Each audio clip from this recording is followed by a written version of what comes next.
বঙ্গবন্ধু নাতনি British MP Tulip Rezon Siddique একটি email করেছেন, প্রফেসর ডক্টর ইউনূসকে চ্যালেঞ্জ করেছেন যে তার বিরুদ্ধে যে অভিযোগ রয়েছে যদি থাকে তাকে তিনি ব্রিটিশ পার্লামেন্টে ডক্টর ইউনূসের সাথে দেখা করতে চান। চায়ের আলাপে তিনি তার বিরুদ্ধে আনিত অভিযোগগুলোর সত্যতা জানতে চান, তাকে নিয়ে মিডিয়া ট্রায়াল হচ্ছে বলেও তিনি দাবি করেছেন। বিষয়টা হলো উনি আগেও কিন্তু ওনার লয়ারের মাধ্যমে বাংলাদেশের এসিসিতে চিঠি দিয়েছেন, এটা তারা উত্তর দেয় নাই।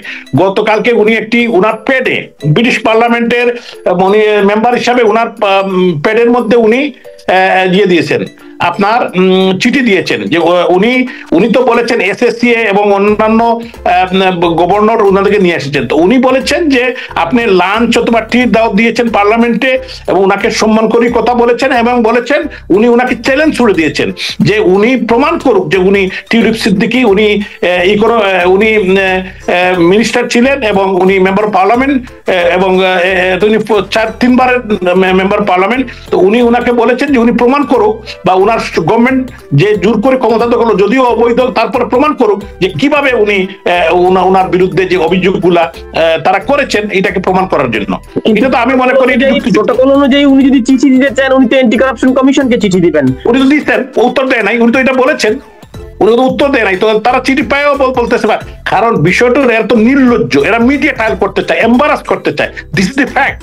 আচ্ছা, এখন মিডিয়া ট্রায়াল করতে চায়, উনি মিডিয়া কোন মিডিয়াতে ওনার বিরুদ্ধে ট্রায়াল হয়েছে তিনি সেই মিডিয়াকে তো কোনো চিঠি দেন নাই বা মিডিয়াকে কোনো প্রেস রিলিজও দেন নাই, অথবা মিডিয়াকে উনি নিয়ে প্রেস ব্রিফিংও দেন নাই। উনি এখানে ব্রিটিশ এমপি, 4বারের এমপি, উনি কমিউনিটির সাথে আছেন, ওনাকে তো আমরা কোনোদিন দেখি নাই এখানে এসে ব্রিটিশ মিডিয়া অথবা বাংলাদেশি মিডিয়া কারো সাথেই তো উনি কোনো যোগাযোগ নাই, উনি তো এসে একটা প্রেস কনফারেন্স না, এটা তানভীর এইটা কিন্তু আমি মনে করি এটা খুব কারেক্ট না, হয়তো সব মিডিয়ার সাথে উনি হয়তো কথা বলেন না কিন্তু মিডিয়ার সাথে উনি কথা বলেছেন। তো বিষয়টা হলো কথা বলছেন এখনো নির্বাচিত এমপি হওয়ার পরে গার্ডিয়ানের সাথে উনি বসেছেন কোনো নজির নেই জনাব চৌধুরী। কি উনি এমপি নির্বাচিত হওয়ার পর ব্রিটিশ বাংলাদেশি কমিউনিটির কোন গণমাধ্যমকে সাক্ষাৎকার দিয়েছেন বা সংবাদ সম্মেলন করেছেন এমন নজির নেই। হ্যাঁ, আগে দিয়েছে, আগে তো উনি কথা বলেছেন, ইদানিং আমি জানি না, আমি তো আই ওয়াজ ইন অ্যাব্রড, আমি তো এখানে ছিলাম না, তো এই প্রশ্নটা আমি উত্তর দিতে পারবো না, কিন্তু অতীতে আমি দেখেছি উনি তো অনেকবার কথা বলেছেন মিডিয়ার সাথে, আপনিও ছিলেন, আপনার সাথেও তো কথা হয়েছে। মিডিয়া ট্রায়াল হয়েছে, আপনাকে নিয়ে মিডিয়া যদি ভুল ভাবে তথ্য উপস্থাপন করে আপনি মিডিয়াকে লিখিতভাবে জানাবেন, কিন্তু টিউলিপ তো কোনো মিডিয়াকে লিখিতভাবে জানান নাই যে তার বিরুদ্ধে সংশ্লিষ্ট মিডিয়া ভুল তথ্য প্রকাশ করেছে। আমার প্রশ্নটি হচ্ছে সেটি না, বুঝছি, কিন্তু উনি তো কতটা মিডিয়াকে উনি চিঠি দিয়ে জানাবে তানভীর? বাংলাদেশে যে মিডিয়া এটা control by Bengali media is control by doctor Yunus এর ব্রিটিশ মিডিয়া যারা আছে, ব্রিটিশ মিডিয়াকে তো তিনি জানান না, ব্রিটিশ মিডিয়ার সাথে অবশ্যই তারা ওনার কমিউনিকেশন আছে। গার্ডিয়ান কালকে নিউজ কিভাবে করলো, ফাইন্যান্সিয়াল টাইমস কিভাবে নিউজ করলো, হ্যাঁ ও পক্ষে বিপক্ষে লেখছে, কিন্তু ওনার অবশ্যই কমিউনিকেশন আছে, ওনার media team is working on it. এখন আপনার মানে বঙ্গবন্ধুর নাতনি ব্রিটিশ এমপি টিউলিপ রেজন সিদ্দিকী বলছেন সাবেক প্রধানমন্ত্রী শেখ হাসিনা, কিন্তু আপনারা সবসময় বলছেন প্রধানমন্ত্রী শেখ হাসিনা। এটাকে একটু যদি বলেন, ওনার চিঠিতে আমি স্পষ্ট দেখেছি যে former prime minister Sheikh Hasina লিখেছেন উনি, কিন্তু আপনারা সবসময় এখনো প্রধানমন্ত্রী বলছেন। আমি একটা কথা আপনাকে বলি, উনি কি বলছে এটা তো উনি যে ব্রিটিশ এমপি, এটা তো আমরা তো উনার বক্তব্যটা বলতে পারবো, কিন্তু আমি যে কথা বলতেছি এজ এ পার্টির ওয়ার্কার হিসাবে, আমি একজন elected mayor Sylhet city corporation, যে আমাদের পয়েন্ট অফ ভিউ থেকে আমরা according to constitution of Bangladesh, উনি বিগত নির্বাচনে উনি মানুষের ভোটে নির্বাচিত প্রধানমন্ত্রী, উনি এখনো রিজিগনেশন দেন নাই, উনাকে জোর করে ক্ষমতাচ্যুত করা হচ্ছে, যে কারণেই উনি এখনো অ্যাকর্ডিং টু কনস্টিটিউশন উনি বাংলাদেশের প্রধানমন্ত্রী। এটা আমাদের পার্টি স্ট্যান্ড, এটা আমাদের স্ট্যান্ড, এটা আমরা এখনো করি।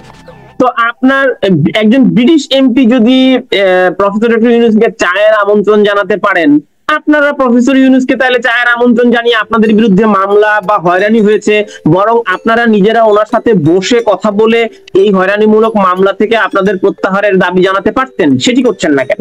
না, বিষয়টা হলো উনার যে বর্তমান প্রেক্ষাপটে যার হাতে মানুষের রক্ত, যিনি আমার ভাই বোনদেরকে হত্যা করেছেন, 3200 পুলিশকে হত্যা করেছেন, আমাদের বাড়িঘর ভেঙেছেন, আপনি কি এটা কি আমাকে একথা বলেন যে আমরা আমার বাড়ি যে ভাঙচুর করছে উইদাউট এনি রিজন, আমার বাড়িতে আগুন লাগিয়ে দিয়েছে, তাকে আমি ওয়েলকাম জানাতে পারি?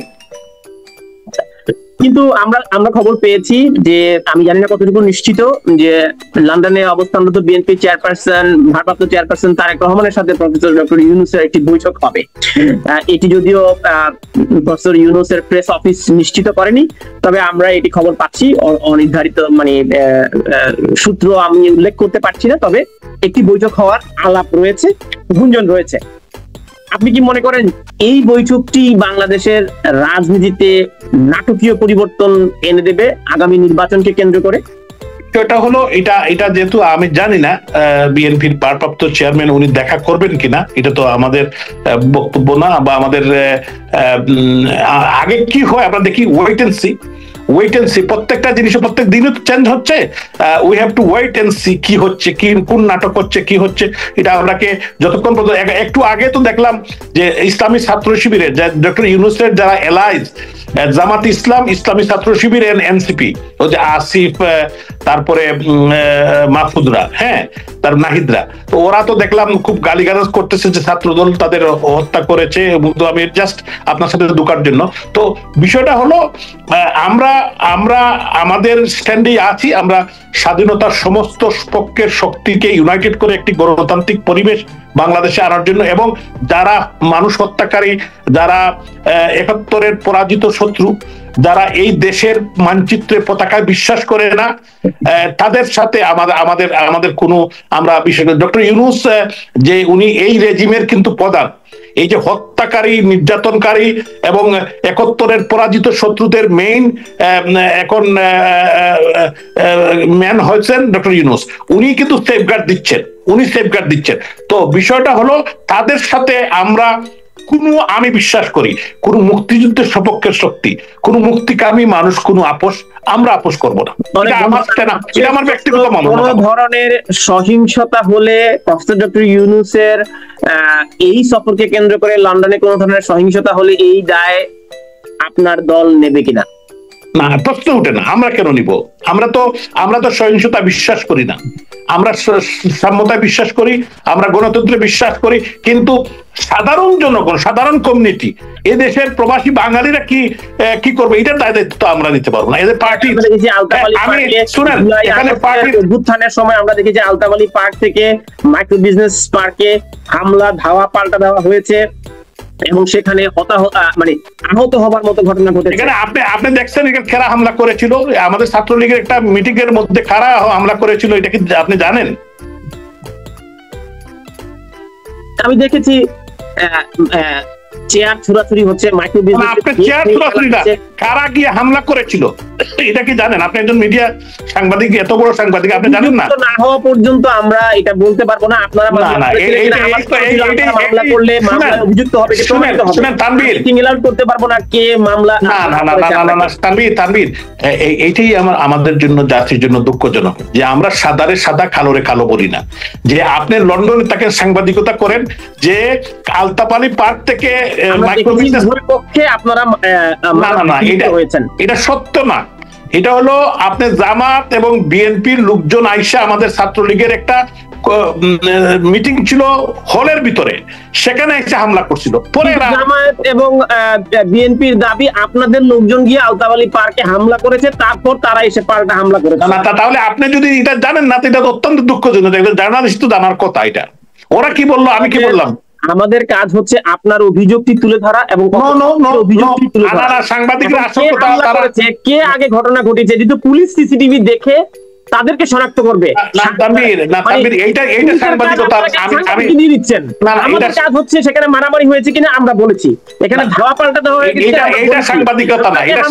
সেটাও বলেছি, আপনারা হামলা করেছেন সেটাও বলেছি। এখন কে প্রথমে হামলা করলো এটির দায়িত্ব তো এটা সাংবাদিকতা না। আমি বলি আপনাকে, এটা সাংবাদিকতা বলে না। এটা হলো আমি আপনাকে বললাম আর বিএনপি জামাত বললো, আর এটা আপনি বলে দিলেন। নো, আপনার একটা ইনভেস্টিগেশন রিপোর্ট থাকা উচিত যে জার্নালিস্ট যে কি হয়েছে সেখানে। এইখানে আমি মনে করি এটাই জার্নালিস্ট। সেখানে তাহলে তো প্রবলেম না, সেখানে বিষয় না, এটাই সত্য। পুলিশের রিপোর্ট পর্যন্ত অপেক্ষা করা পুলিশ কি বলছে, কাকে শনাক্ত করেছে? আমরা উভয় পক্ষের মতামত তুলে ধরি জনাব আনোয়ারুজ্জামান চৌধুরী। আমি সাংবাদিকতা শিখাচ্ছি না, কিন্তু এটাই সত্য। আমি যে কথাটা বলছি এটা যদি আপনি শিখানি মনে করেন তা আমি অত্যন্ত দুঃখিত। আওয়ামী লীগকে কে নিষিদ্ধ ঘোষণা করেছে? কারা? এরা কারা? প্রথম কথাটা হলো যারা কলমের কুচায় যে আওয়ামী লীগের মতো একটি ঐতিহাসিক সংগঠন যার নেতৃত্বে বাংলাদেশের জন্ম হয়েছে, জাতির পিতা বঙ্গবন্ধু শেখ মুজিবুর রহমানের নেতৃত্বে দীর্ঘ আন্দোলন সংগ্রামের মধ্য দিয়ে পাকিস্তানি শোষণ শাসনের বিরুদ্ধে 13 বছর জেল কেটে জাতির পিতার নেতৃত্বে আওয়ামী লীগের নেতৃত্বে আমরা যে 30 লক্ষ মানুষ প্রাণ দিয়েছে, 3 লক্ষ মা বোন সবরম দিয়েছে, সবরমের বিনিময়ে কিন্তু আমরা এই স্বাধীনতা পেয়েছি। 1949 সাল আওয়ামী লীগের জন্ম হয়েছিল এই অঞ্চলের মানুষের অধিকার আদায়ের জন্য। এই অঞ্চলের মানুষের স্বাধিকার 52-এর ভাষা আন্দোলন থেকে শুরু করে প্রত্যেকটি আন্দোলনে আওয়ামী লীগের একটি অতপ্রত সম্পৃক্ততা ছিল। 1958 সালে তৎকালীন আইয়ুব খান আওয়ামী লীগকে নিষিদ্ধ করেন। আওয়ামী লীগের দীর্ঘ সংগ্রাম নিয়ে, তাদের অর্জন নিয়ে আমি কথাটা শেষ করে দিই। আওয়ামী লীগের আইয়ুব খান কিন্তু চেষ্টা করেছিল 58 সালের 7ই অক্টোবর যে আওয়ামী লীগকে নিষিদ্ধ ঘোষণা করেছিল। ইয়াহিয়া খান আবার 26শে মার্চ 1971 সালে আওয়ামী লীগকে নিষিদ্ধ করেছিল। তারা কি পেরেছে? পারেনি। আওয়ামী লীগের নেতৃত্বেই কিন্তু দেশ স্বাধীন হয়েছে, বাংলাদেশ স্বাধীন হয়েছে। আমরা একটি লাল সবুজের পতাকা পেয়েছি, একটি মানচিত্র পেয়েছি, একটি দেশ পেয়েছি। এই দেশে আজকে যারা 5ই অগস্টের জবরদখলকারী জঙ্গি গোষ্ঠী ডক্টর ইউনূসের নেতৃত্বে তারা জবরদখল করে মাননীয় প্রধানমন্ত্রীকে হত্যা করতে চেয়েছিল। আওয়ামী লীগের 1200 নেতা কর্মী হত্যা করেছে, 3200 পুলিশ হত্যাকারী। লন্ডন সফর নিয়ে আমরা থাকি। আচ্ছা, আমি এইটাই বলতেছি যে এই যার হাতে আমার দেশের মানুষের রক্ত, যে আমার দেশকে ধ্বংস করছে, দেশের ইন্ডাস্ট্রি ধ্বংস করছে, ল এন্ড অর্ডার সিচুয়েশন ধ্বংস করছে, তাকে এরকম একটি সভ্য দেশে আপনার ওয়েলকামিং জানাবার তো কোনো প্রশ্ন ওঠে না। এই কমিউনিটির প্রত্যেকটি মানুষ কিন্তু দেশের নাগরিক।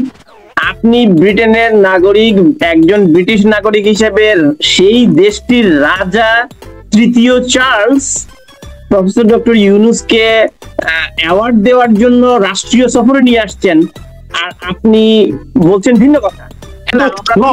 আমরা জনাব চৌধুরী তুলে ধরেছি, আমরা বলেছি যে উভয় পক্ষের ধাওয়া পাল্টা ধাওয়া হয়েছে। এটাই তো আপনারা যেটা ব্যাপারটা হলো প্রপার সাংবাদিকতা হলো যে আপনি ইনভেস্টিগেশন রিপোর্ট করবেন, ইনভেস্টিগেটিভ রিপোর্ট করবেন যে কি exactly what happened. Investigative reporting এর সোর্স হচ্ছে পুলিশ, অপরাধীকে শনাক্ত করে পুলিশ।